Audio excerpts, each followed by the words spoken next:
Mbrëmjen e kaluar në Gostivar u mbajt forumi i gruas së Aleancës Kombëtare për Integrim, me pjesëmarrjen e anëtarëve të forumit, përfaqësuesve të koalicionit dhe kandidatëve për zgjedhjet lokale. Gjatë takimit u theksua roli i gruas shqiptare ndër vite në ruajtjen e familjes, gjuhës, traditës dhe besës.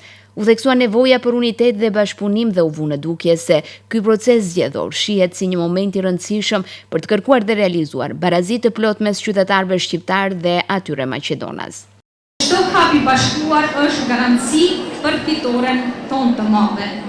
Pra sonte, ne nuk jemi vetëm mysafire, pra jemi energjia, motivi dhe zëri që do ta çojë beslidhjen drejt fitores. Ky bashkim apo kjo beslidhje u realizua për të kaluar të gjitha interesat anësh dhe për të mbrojtur ardhmërinë e brezave të rinj. Gostivari gjithmonë ka qenë shembull i gjallë i bashkëjetesës.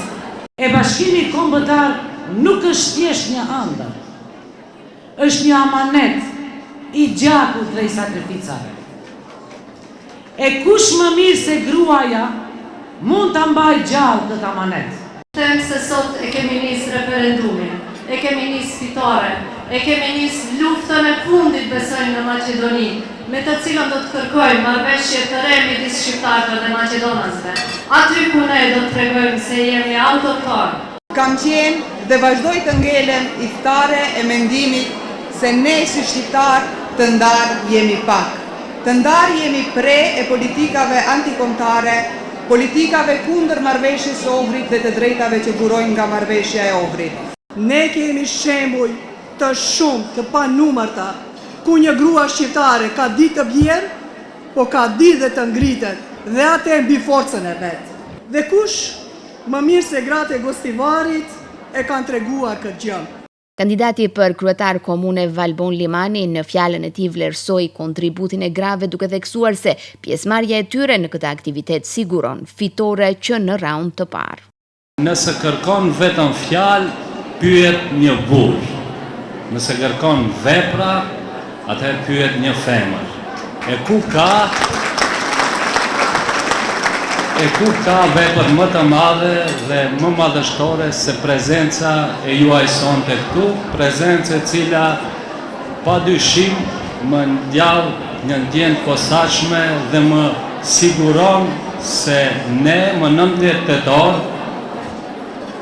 Valdetin vëllaun tim do të bëjmë kryesuesin më të votuar në Republikën e Maqedonisë së Veriut dhe kryetari Gostivarit do të zgjidhet që në raundin e parë.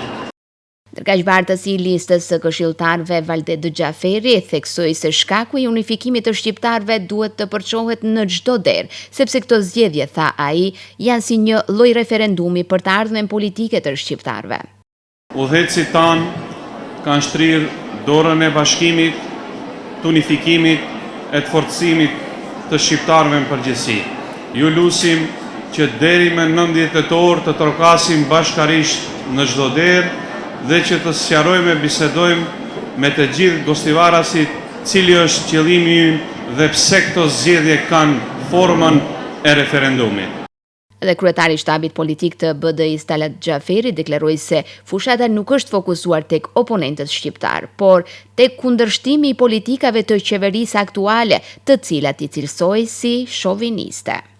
Për ne, kjo fushat ka të bën me kryeministrin, me politikat e tyri, mos them edhe shoviniste, me lajmëtarët e tij se përfundimisht marrëveshjen e Ohrit do ta përmbysin me atë që porosisin për mitingjet e tyre se e radhës duhet të jetë Badinteri si shumicë dyfisht e cila duhet hiqet nga rendi i ditës.